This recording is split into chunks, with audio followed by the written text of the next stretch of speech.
내가 언제 이렇게 나이가 들었나. 세월 정말 빠르다는 생각이 드는 요즘입니다. 세월은 무심하게 흘러 나이가 들어가고 머리가 어느새 하얗게 새면 우리 자식들은 새로운 가정을 꾸려 출가를 하지요. 그때부터 우리 부모님들은 혼자만의 시간이 많이 생기게 됩니다.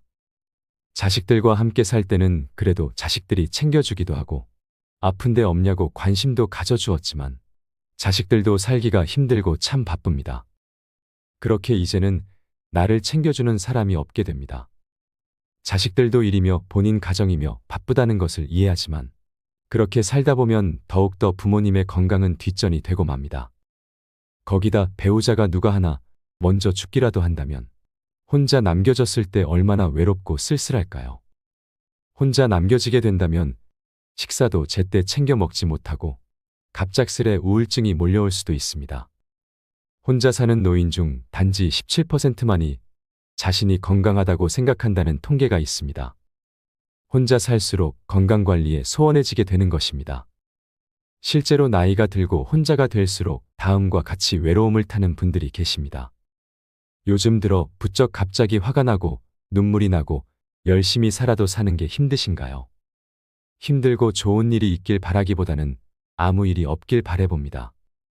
그런데도 내 마음이 자꾸 옹졸해지는 것 같습니다. 요양병원에 들어간 지 한 달 된 엄마를 유리창 너머로 보고 오니 갑자기 밀려오는 우울감에 마음을 다스리기가 어렵다는 분들의 이야기가 가슴을 메이게 합니다. 물론 요양원도 필요하면 제 발로 들어가고 나이가 들어도 외로움을 잘 안 타는 성격이라 꿋꿋이 혼자 잘 살고 잘 놀다 갈 것 같아요 라고 말씀하시는 분들도 계시지만 실제로 현실이 닥치면 어떻게 마음이 변할지 모릅니다. 그렇다면 자식들이 출가하고 혼자 남겨져도 어떻게 하면 노후를 행복하게 보낼 수 있을까요? 오늘은 행복한 노년을 위해 반드시 줄여야 할 것들에 대해 알려드리겠습니다. 행복한 노년을 위해 반드시 줄여야 할 것. 첫 번째는 의존하는 습관을 줄이는 것입니다. 부모님들 중 특히나 자식에게 의존하는 부모님들이 계십니다. 하지만 만약에 어렸을 적부터 자식에게 너가 나를 먹여 살려야 한다. 너는 나와 함께 살아야 한다라는 말을 하게 되면 자식들은 당연히 그러겠다고 하지만 막상 속으로는 부담이 될 수밖에 없습니다. 혼자 남겨진 분들 중에 자식에게 의지하려는 생각을 하시는 분의 글을 읽어드리겠습니다. 남편하고는 남이나 마찬가지고 서로 정없이 살고 있어요. 매일 가슴이 뻥 뚫린 것 같이 살다가 아예 기대라는 걸 버린 지 얼마 안 됐고요. 그냥 감정이 없는데 가끔 슬퍼요. 공허하고 외롭고 딸이 둘이 있는데 이 애들만 보면서 살고 있어요. 정말 아주 많이 의지해요. 정신적으로 너희밖에 없다 이런 말은 안 하지만 저는 속으로 이 애들에게 너무 의지를 하고 나중에 크면 그래도 이 애들 때문에 나도 언젠가 웃을 날이 있겠지 이러면서 하루하루를 버텨요. 이렇게 살다 나중에 아이들이 저를 그냥저냥 대한다고 해도 별 도리는 없겠지만 그래도 희망을 걸고 나중에 이러면서 버팁니다. 이렇게 티는 안 내도 속으로 자식에게 기대려고 하는 분들이 꽤 많습니다. 단언컨대 이것은 긍정적인 결과를 낳을 수 없습니다. 말을 하지 않아도 자식들에게 의지하려는 마음은 전달되기 마련입니다. 그것에 자식들은 몹시 부담스럽고 부채의식을 느끼며 자랄 수 있습니다. 부모를 행복하게 해야 하는 책임을 진 것이죠. 언젠가는 얘들 덕분에 행복할 것이다가 아니라 이 답답한 상황 속에 얘들 덕분에 행복하다 고맙다고 생각하세요. 사람으로 태어나서 이 예쁜 아이들한테 엄마 소리 듣는 거, 그게 바로 행복이고 더 바랄 게 없다 그렇게 생각하는 훈련을 하셔야 합니다. 이 아이들은 나를 행복하게 해야 할 의무가 없고 아이들 각자 인생을 살아야 하고 나 또한 내 인생을 살아야 한다는 걸 잊지 마세요. 자식이나 누군가 타인이 나에게 행복을 주어야 할 의무가 어디에 있나요? 내 행복은 내가 만들어야 합니다. 내 행복을 위해 자식 인생을 볼모로 잡지 말아야 합니다. 저렇게 알게 모르게 의지하며 키우는 자식. 겉으로는 엄마 걱정하고 챙겨도 그게 다 마음에 빚이고 인질처럼 평생 잡혀 사는 것입니다. 끊지도 못하고 부모에게 질질 끌려다니며 살면서 딸이 행복하지 못하게 됩니다. 이렇듯 자식뿐만 아니라 누군가에게 의존하려는 습관은 반드시 줄여야 합니다. 그렇다면 이렇게 의존하는 습관을 줄이려면 어떻게 해야 할까요? 바로 취미 활동에 답이 있습니다. 곧 취미 활동을 즐기며 자기 자신에게 집중하는 것이지요. 나이 들어도 할 수 있는 취미를 알려드리겠습니다. 노년에 하기 좋은 취미생활 첫 번째는 채소 키우기입니다. 나이가 들어갈수록 잘 움직이지 않게 됩니다. 혼자 살게 되면 더더욱 그렇게 되지요. 그만큼 신체 활동이 중요한데 채소를 키우려면 물도 주어야 하고 신경 써주어야 할 것이 많기 때문에 많이 움직이게 됩니다. 또한 수확한 채소를 먹어주면 건강한 식습관까지 챙길 수 있습니다. 너무 관리가 어려운 채소보다는 방울토마토나 상추 같은 키우기 어렵지 않은 채소들을 기른다면 재미와 뿌듯함을 느끼실 수 있습니다. 실제로 은퇴 후 촌으로 내려가 밭을 가꾸면서 노후를 즐기시는 분들도 많으신 것처럼 말이죠. 노년에 하기 좋은 취미생활 두 번째는 악기 연주입니다. 이미 노년에 악기를 태우는 것이 치매 예방뿐만 아니라 우울증 개선에 도움이 된다는 연구 결과가 많이 나와 있습니다. 특히나 노년에는 무언가를 배우기에는 너무 늦었다는 생각에 처음부터 지레 겁먹고 포기하는 분들이 많은 것 같습니다. 하지만 노년에도 악기를 배워 취미로 즐기시는 분들이 상당히 많고 심지어 공연까지 하시는 분들을 보면 항상 멋있다는 생각이 들었습니다. 배우기 쉬운 악기부터 천천히 도전해 보시길 바랍니다. 악기 연주는 도저히 못할 것 같으신 분들은 음악 감상만으로도 좋습니다. 단지 음악을 듣는 것만으로도 앞서 말했던 우울증 개선뿐만 아니라 육체적, 정신적으로 많은 도움을 줍니다. 특히나 노년기에는 마음이 힘든 경우가 많은데 이때 좋아하는 음악을 듣게 되면 마음이 평온해지는 경험을 다들 한 번씩 해보셨을 것입니다. 자신이 좋아하는 음악뿐만 아니라 평소에 잘 들어보지 못했던 클래식이나 재즈 같은 장르의 음악도 들어보시길 바랍니다. 노년에 하기 좋은 취미생활 세 번째는 독서입니다. 주말에 도서관에 가면 나이 드신 분들이 앉아서 책을 읽고 있는 것을 가끔 보곤 합니다. 일주일에 한 번이라도 이렇게 도서관에 가게 되면 몸을 움직일 수 있을 뿐 아니라 공짜로 독서라는 취미를 만들 수 있으니 도서관에 가는 습관을 만드는 것이 좋습니다.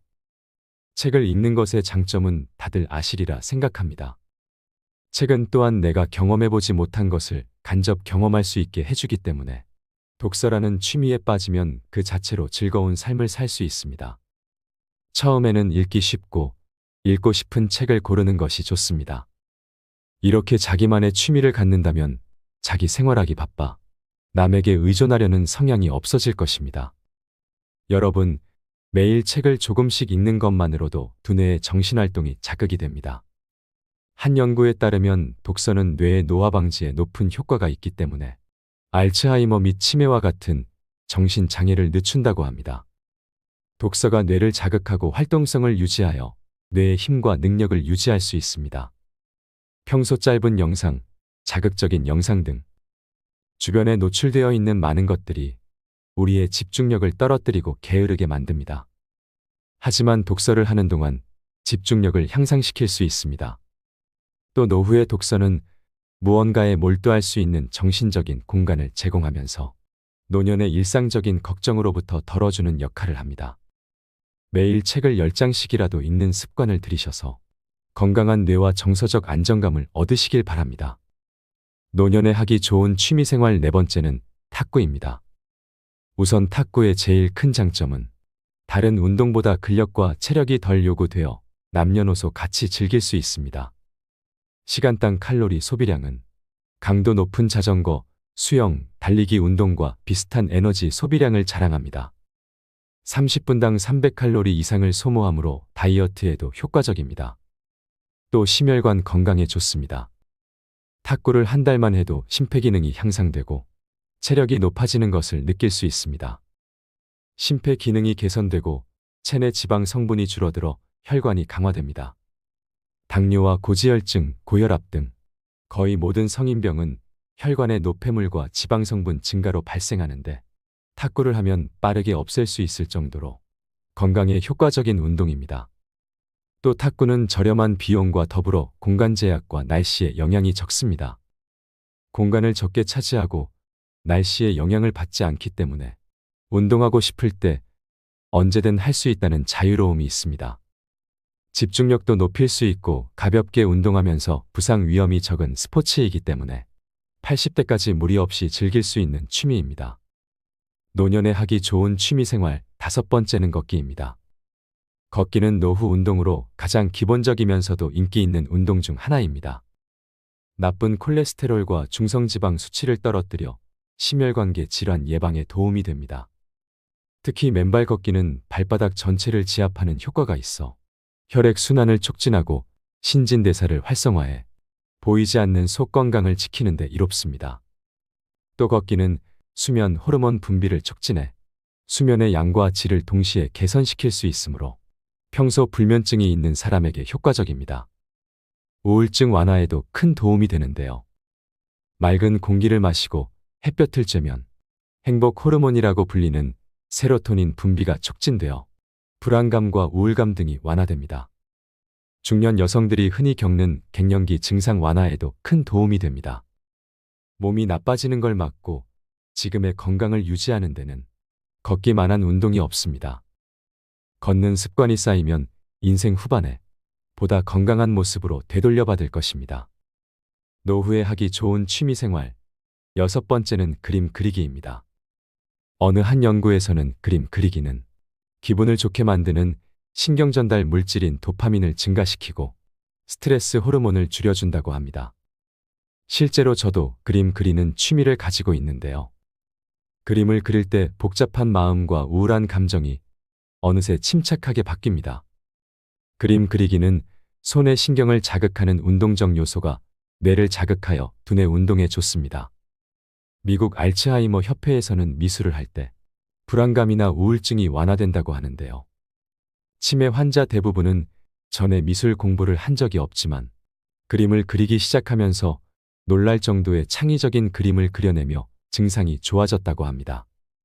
그림을 꾸준하게 배워놓으면 평생 취미로 삼을 수 있습니다. 장소에 구애받지 않고 적은 재료로도 얼마든지 가능하기 때문에 노후에 접근이 쉬운 취미 중 하나입니다. 행복한 노년을 위해 반드시 줄여야 할 것. 2번째는 불필요한 인연을 줄이는 것입니다. 이와 관련하여 법정 스님은 다음과 같이 말씀하셨습니다. 함부로 인연을 맺지 마라. 진정한 인연과 스쳐가는 인연은 구분해서 인연을 맺어야 한다. 진정한 인연이라면 최선을 다해서 좋은 인연을 맺도록 노력하고 스쳐가는 인연이라면 무심코 지나쳐 버려야 한다. 그것을 구분하지 못하고 만나는 모든 사람들과 헤프게 인연을 맺어 놓으면 쓸만한 인연을 만나지 못하는 대신에 어설픈 인연만 만나게 되어 그들에 의해 삶이 침해되는 고통을 받아야 된다. 인연을 맺음에 너무 헤퍼서는 안 된다. 옷깃을 한번 스치는 사람들까지 인연을 맺으려고 하는 것은 불필요한 소모적인 일이다. 수많은 사람들과 접촉하고 살아가고 있는 우리지만 인간적인 필요에서 접촉하며 살아가는 사람들은 주위의 몇몇 사람들에 불과하고 그들만이라도 진실한 인연을 맺어 놓으면 좋은 삶을 마련하는 데는 부족함이 없다. 진실은 진실된 사람에게만 투자해야 한다. 그래야 그것이 좋은 결실을 맺는다. 아무에게나 진실을 투자하는 것은 위험한 일이다. 특히나 나이가 들어 나와 별로 안 맞는 사람과 인연을 맺게 되면 스트레스가 심해질 확률이 높습니다. 나보다 나이가 어리든 많든 일단 내가 가진 정보가 아무것도 없는 사람하고는 처음에 존댓말을 쓰며 확실한 거리를 두는 것이 좋습니다. 아니다 싶은 느낌이 들면 무조건 일말의 여지도 없이 칼같이 손절하는 것이 현명합니다. 상대방이 나한테 선의를 베푼다 해도 받은 만큼만 되돌려줘야 하며 내가 받은 그 이상 돌려줘도 괜찮은 사람은 진정으로 감사를 표현한 사람들한테만 하는 것이 좋습니다. 남을 이용만 하려는 사람, 그저 받기만 하려는 사람, 감사할 줄 모르는 사람들과는 거리를 두어야 합니다. 나이가 들어갈수록 그냥 아는 사람 100명보다 나를 잘 알아주는 사람 1명이 더 귀합니다. 남을 도와줄 때도 마찬가지입니다. 호의를 베풀었을 때 나를 호구 취급하는 사람과는 특히나 칼같이 연을 끊어야 합니다. 젊었을 때 이런 일을 당하면 그래도 시간이 있어 회복할 수 있지만 나이가 들면 회복력이 떨어져 죽을 때까지 상처를 안고 살아야 할 수 있습니다. 어릴 적 은인이라고 생각했던 인연조차도 결국 내 인생을 좀먹는 사람이었다는 걸 죽기 전에야 깨닫는 사람들도 있습니다. 그러니 판단을 잘해야 합니다. 자기 자신이 우선입니다.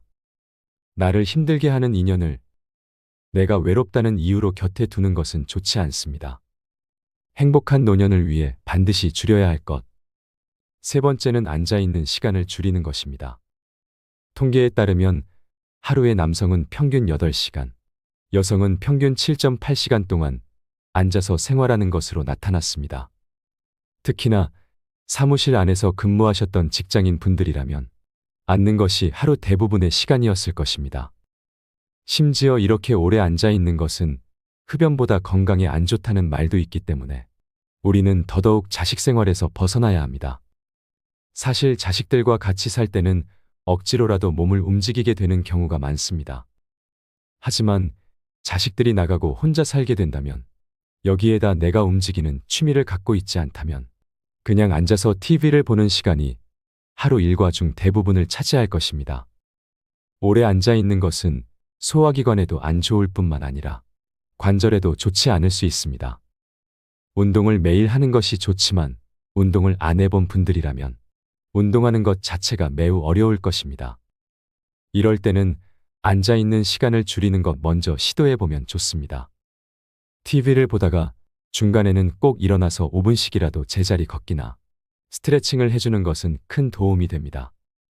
기회가 된다면 밖에 나가서 걷는 것도 좋습니다. 노년에게 최고의 운동입니다. 관절 다를 일도 없고 그렇게 힘든 운동이 아니기 때문입니다. 만약에 날이 너무 춥거나 비가 와서 나가기 싫다면 집에서 제자리 걸음을 하는 것만으로 건강에 큰 도움이 됩니다. 이렇듯 걷기는 혈관 기능을 개선해주고 비만을 예방할 수 있게 해줍니다. 특히나 관절염이 생겼을 때 계속 좌식 생활을 하면 더 악화가 되기 때문에 좌식 생활에서 멀어져야 합니다. 무릎 아픈 상태에서 바닥에서 일어나려면 통증이 심하고 바닥을 손으로 짚고 일어나야 하기 때문입니다. 또한 장시간 앉아 있는다는 것은 그만큼 운동하는 시간이 적었다는 것과 같습니다. 젊어서 일할 때는 특히나 운동 시간을 따로 빼기가 쉽지 않았을 것입니다. 앉아 있는 시간이 길면 그만큼 칼로리 소모가 적게 되어 쉽게 비만이 될 확률이 높아집니다.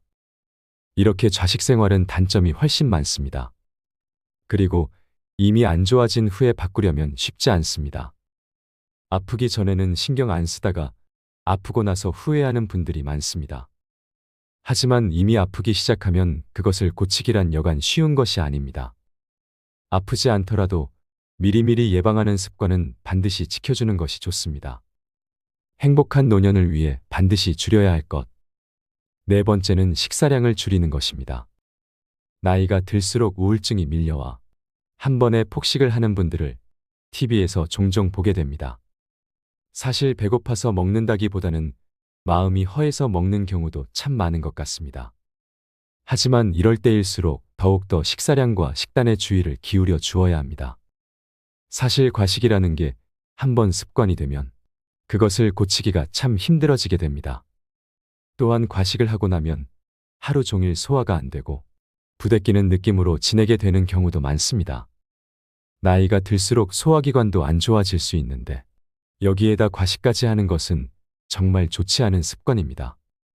또한 나이가 들어 과식을 하게 되면 기억력이 감퇴되어 치매가 올 수도 있습니다. 미국 신경정신의 대학 교수 요나스 박사의 연구에 따르면 하루 음식 섭취량에 따른 기억력 테스트를 실시한 결과 음식 섭취량이 많은 그룹이 적게 먹는 그룹에 비해 기억력 손상이 2배 이상 높은 것으로 발표했습니다. 과식은 기억력에 악영향을 끼칠 뿐만 아니라 배탈이나 구토 등 소화기관, 당뇨, 협심증 등 각종 성인병의 원인이 되기도 합니다. 그렇다면 과식을 멈추기 위해 어떤 노력을 할 수 있을까요? 첫째는 천천히 먹는 것입니다. 식사를 하고 나서 포만감은 보통 20분 정도는 지나야 느껴진다고 합니다. 하지만 10분 만에 이미 한 끼양을 먹었다면 포만감이 안 생겨 한 그릇을 더 먹게 되는 것입니다. 그러니 음식의 맛을 최대한 느끼면서 천천히 꼭꼭 씹어 먹는 습관이 필요합니다. 두 번째는 하루 1리터 이상의 물을 마셔주는 것이 좋습니다. 하지만 물을 너무 많이 마시면 심혈관에 머무르는 혈액량이 증가해 혈관 압력이 높아지고 이에 따라 수분이 비교적 압력이 낮은 폐와 뇌로 이동해 부종이 생길 수 있기 때문에 신체 활동이 특히나 적은 노인은 수분 섭취에 주의가 필요합니다. 세 번째는 육류나 튀김, 소금과 설탕 섭취를 주의하는 것입니다. 아예 먹지 말라는 것이 아닙니다. 이런 것을 못 먹게 되면 오히려 스트레스만 더 쌓일 것입니다. 맛있는 것을 먹는 것도 인생의 행복한 낙이기 때문에 먹는 것이 오히려 좋습니다. 하지만 매일 먹지는 말라는 것입니다. 육류나 튀김 등의 포화지방산과 트랜스지방이 많이 함유된 음식을 먹으면 중성지방과 몸에 나쁜 콜레스테롤이 증가하게 됩니다. 각종 혈관 질환의 위험성이 높아지기 때문에 조금은 줄여주는 것이 필요합니다. 소금과 설탕 또한 마찬가지입니다. 이 두 가지는 음식을 만들 때 필수적인 조미료이고 어렸을 적부터 우리 입맛이 여기에 길들여져 있기 때문에 완전히 끊기는 어렵습니다. 그리고 적당량의 소금은 오히려 건강에 좋습니다. 단, 너무 과하고 자극적이게 음식을 먹게 되면 여러 질병이 동시에 발생하는 대사증후군이 생길 위험이 높아집니다. 젊을 때는 상관없을 수 있으나 나이가 들어가는데 간을 세게 먹는 습관을 고치지 못하면 나이 들어 건강에 치명적일 수 있습니다. 다시 한번 말씀드리지만 아예 먹지 말라는 것이 아닙니다. 평소보다 조금 줄이려는 노력만으로도 여러분의 건강이 많이 개선될 것입니다. 대개 이렇게 피곤하게 살 바에 그냥 남은 인생 하고 싶은 대로 살겠다고 말씀하시는 분들이 계십니다. 하지만 살고 싶은 대로 사는 것도 건강할 때나 가능한 이야기입니다. 아프면 살고 싶은 대로 살지 못하게 될 수 있습니다. 복잡하게 생각하지 마시고 좋은 습관들을 하나씩만 내 삶에 적용해 보시기를 추천드립니다. 행복한 노년을 위해 반드시 줄여야 할 것. 다섯 번째는 당신의 노년을 자녀의 교육과 맞바꾸는 것입니다. 자녀들에게는 별로 반갑지 않은 말일 수 있으나 그 첫 번째는 자녀의 미래와 맞바꾸는 선택의 문제입니다. 우리나라 부모들은 지나치게 자녀의 성공과 행복에 자신의 삶을 희생합니다. 자식의 성공이 곧 나의 성공이라고 생각하며 자식이 잘 되면 본인은 지금 어떤 사연이 있어도 괜찮다고 여기는 부모가 많습니다.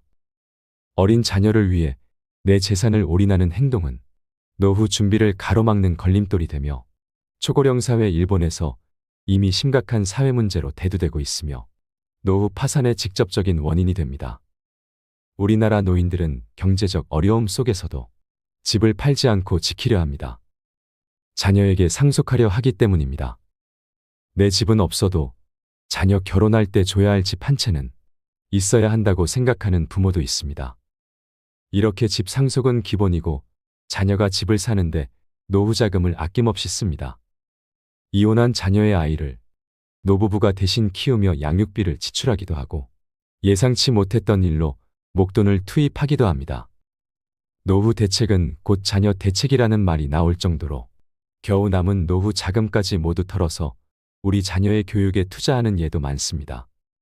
그러나 이것은 많은 돈을 자녀 교육에 투자하고 매달려도 그것이 결코 자녀의 성공과 행복을 좌우하지는 못한다는 것을 알지 못하는 잘못된 선택입니다.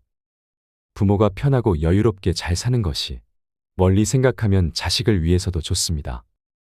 자식과의 관계에서 경제적, 정신적 독립은 노후를 계획하고 준비하는데 유의해야 할 부분입니다. 행복한 노년을 위해 반드시 줄여야 할 것. 여섯 번째는 인생 이막의 직업을 미리 준비하지 않는 것입니다. 눈부신 조명이 켜지고 강한 음악 소리가 흐르기 시작합니다.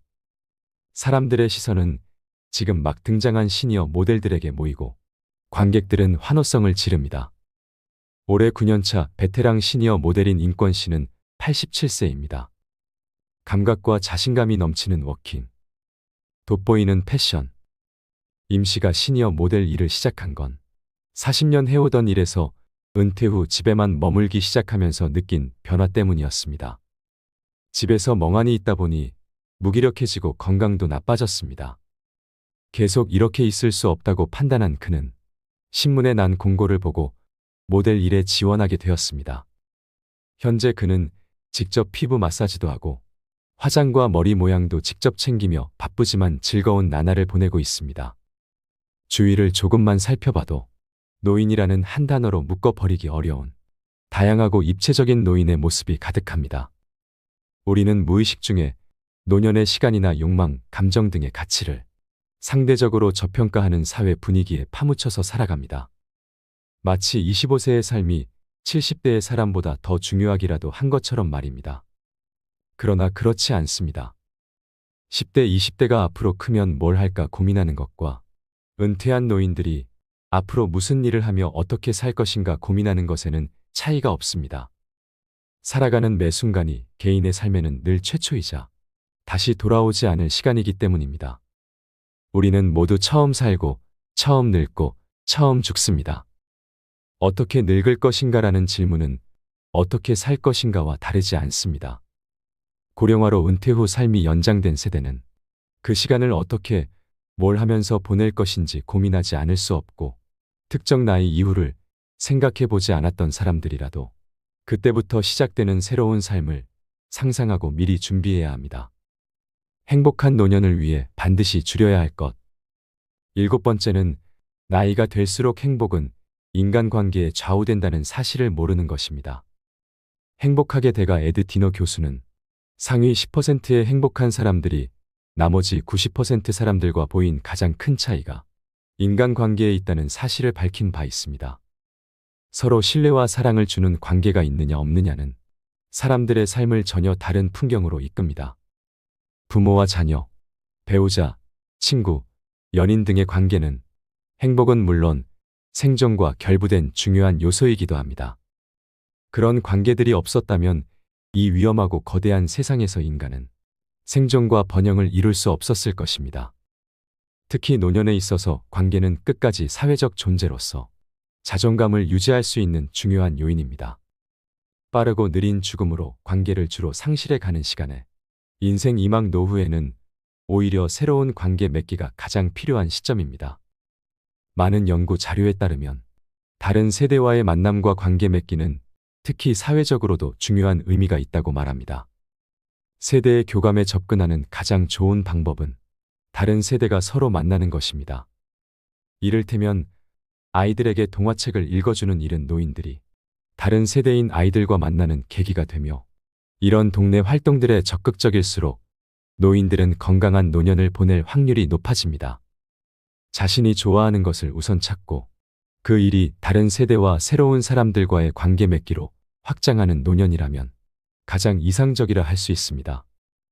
행복한 노년을 위해 반드시 줄여야 할 것. 8번째는 진정한 내가 아닌 거짓된 나의 모습으로 늙어가는 것입니다. 그동안 누군가의 자식, 누군가의 아내, 누군가의 엄마로만 살았다는 이정화 씨는 은퇴 후 마음속이 텅 빈 것 같았고 앞으로 살아갈 시간에 뭘 해야 할지 막막해졌습니다. 거짓된 모습으로 그냥 늙어간다는 생각만 들었습니다. 그러던 어느 날부터 자신이 정말 원하는 게 뭔지 곰곰이 생각하기 시작했습니다. 마침내 그는 한 번도 접해보지 못한 걸 배워보기로 결심했습니다. 플루트 연주와 시쓰기, 미나 그리기를 배우면서 이정화 씨는 점차 자기 내면의 목소리에 집중하기 시작했고 자기가 철학 공부에 관심이 많다는 걸 알게 되었습니다. 철학 공부 모임에 나가면서 책도 읽고 토론하는 일에 즐거움을 느꼈습니다. 매일매일 조금씩 마음이 채워지는 기분이 들었고 앞으로 살아갈 시간에 대한 관념도 달라졌죠. 그녀는 말합니다. 읽어야 할 책도 너무너무 많고 공부할 것도 너무너무 많아서 정말 신나요. 앞으로 노인들에게 꼭 필요한 철학 공부를 다른 사람들과 함께 하고 싶어요. 지금까지의 삶 중 지금이 제일 풍요로운 기분입니다. 그녀는 행복했습니다. 노년의 시간을 보내는 가장 이상적인 방법은 노인 한 사람 한 사람에게 맞는 방식을 각각 찾아서 살아가는 것입니다. 그러기 위해서는 노인의 다양성을 인정하고 그들의 선택을 존중하는 사회 분위기를 만들어가야 합니다. 은퇴 후 사회적 관계가 축소되기 마련인 노인들은 타인과 주변 사람에게 뻗었던 시선과 관심을 자기 내면으로 가져오는 변화로 충만해집니다. 어쩌면 노년은 외적으로는 축소되는 시기가 내적으로는 충만해질 수 있는 시기일지 모릅니다. 이는 노인 당사자들이 만드는 문화에도 큰 영향을 미칩니다. 자신에게 몰두하는 일상과 당사자가 주도하는 다양한 사회운동이 노년의 삶의 질을 결정하는 중요한 요소가 될 수 있는 것입니다. 실제 한국 사회에서 노년의 시간을 의미 있게 보내고 있는 노인의 이야기를 들으니 어떤 마음이 드시나요? 100세 시대는 은퇴 후의 시간이 단순히 연장된 것이 아니라 새롭게 그려나가고 상상해야 할 선물 같은 시간입니다. 분명 사회 곳곳에서 활기차고 멋진 인생을 설계하며 새로운 일에 도전하는 노인들이 존재합니다. 우리도 이들처럼 한국 사회에서 100세를 어떻게 준비해야 하는지, 어떻게 노년을 대비해야 하는지를 배워가야 합니다. 노년의 삶을 우리가 어떻게 바라보느냐에 따라 남은 인생도 180도 달라지게 될 것입니다. 여러분은 그동안 얼마나 아끼며 살아오셨나요? 자식 키우느라, 가족 건사하느라 나에게는 1,000원도 벌벌 떨면서 그렇게 살아오시진 않으셨나요? 한평생 자식만을 위해 살다가 나를 위해서는 땡전 한 푼 제대로 써보지도 못하고 죽는 분들을 어떻게 생각하시나요?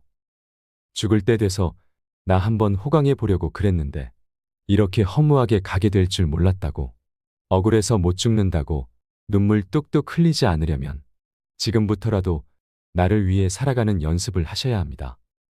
많은 사람이 100세 시대를 말하고 있습니다. 누군가는 은퇴 후 경제적 문제를, 누군가는 나이 들면서 찾아오는 질병들을 걱정합니다. 노년이 되면 은퇴 후 경제력과 생활력을 상실하면서 심리적으로 위축되고 외부 환경의 타인의 도움을 받는 수동적인 자세로 반응하게 됩니다.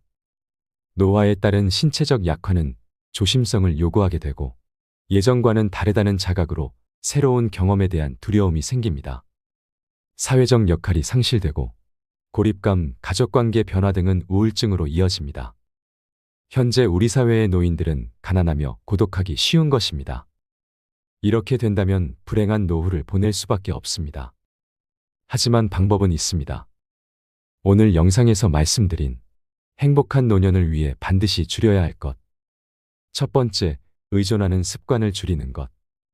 두 번째, 불필요한 인연을 줄이는 것. 세 번째, 앉아있는 시간을 줄이는 것. 네 번째, 식사량을 줄이는 것. 다섯 번째, 당신의 노년을 자녀의 교육과 맞바꾸는 것. 여섯 번째, 인생 이막의 직업을 미리 준비하지 않는 것. 일곱 번째, 나이가 될수록 행복은 인간관계에 좌우된다는 사실을 모르는 것. 여덟 번째, 진정한 내가 아닌 거짓된 나의 모습으로 늙어가는 것을 꼭 경계하세요. 젊은 시절의 습관이 훗날 노년의 인생을 결정한다는 말이 있습니다. 아직 젊으니까 괜찮다며 안 좋은 습관을 그대로 노년까지 가지고 가게 되는 경우가 많습니다. 습관을 한 번에 바꾸는 것은 쉽지 않습니다. 하루하루 조금씩만 안 좋은 습관들을 줄이려고 노력한다면 어느새 좋은 습관들로 가득한 삶을 살고 계신 여러분을 찾을 수 있을 것입니다. 문득 98세의 할머니가 88세의 할머니에게 뭘 입어도 예쁜 나이다라고 했다던 이야기가 생각납니다. 마음가짐만 바로 세운다면 아직 우리는 젊기에 뭐든지 할 수 있습니다. 이상으로 인생 철학이었습니다. 철학이 있는 당신의 삶을 응원합니다.